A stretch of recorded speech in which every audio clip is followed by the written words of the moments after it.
Allez, c'est reparti. C'est vrai que ça revient souvent avec Stéphane.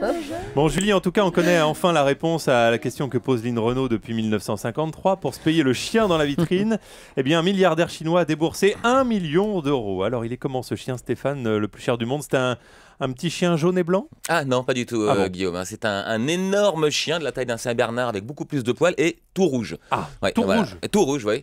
Ça existe, ça. Il est vraiment bien rouquin, vous voyez, un D'accord. vrai poil de carotte. Alors, il s'appelle Hongdong, c'est ce qui est mignon. en chinois, ce qui est traduit dans la presse anglaise par Big Splash, et Ah. ce qu'on pourrait traduire en français par Gros Plouf. Ah non, c'est moins mignon. Et ça fait ricaner un peu Gros Plouf, Ouais. mais le mieux c'est de pas trop se moquer de Gros Plouf, parce qu'en fait c'est un dog du Tibet, donc c'est une race de chien ancestrale qui vit au Tibet évidemment, et qui était utilisée au départ pour garder les troupeaux contre les loups, les léopards des neiges et les ours. Donc vous voyez un peu la taille du bestiau, et c'est justement la force de ce chien qui attire les milliardaires chinois. C'est un symbole de puissance et donc de richesse. Alors en ce moment en Chine, on en parle régulièrement à chaque chronique économique, les milliardaires ça pousse comme des petits pains, on peut dire ça, hein. Il y en avait 25 il y a 5 ans des milliardaires en Chine. Ouais. Dans le dernier classement Forbes, il y en a 115. Du coup, voilà, c'est un peu la concurrence. Ils ne savent plus trop quoi imaginer pour étaler leur fric. Donc nous, en Europe, généralement, quand on a beaucoup d'argent, on aime bien acheter un gros truc rouge qui attire l'attention.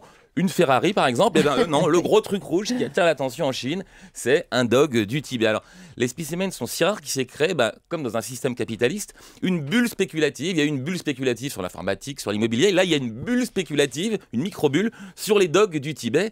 Il y a 5 ans, un chiot de cette race pouvait valoir 500 €.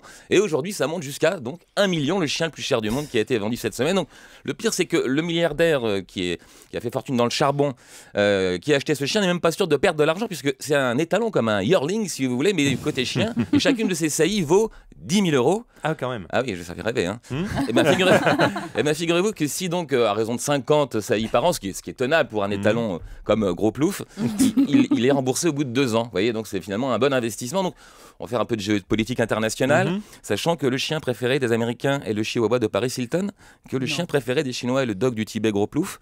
D'après vous, lequel des deux va manger l'autre? Je vous laisse réfléchir. Allez, on cogite. Merci beaucoup, Stéphane. Le sourire de Stéphane Blakowski tous les matins sur Europe 1.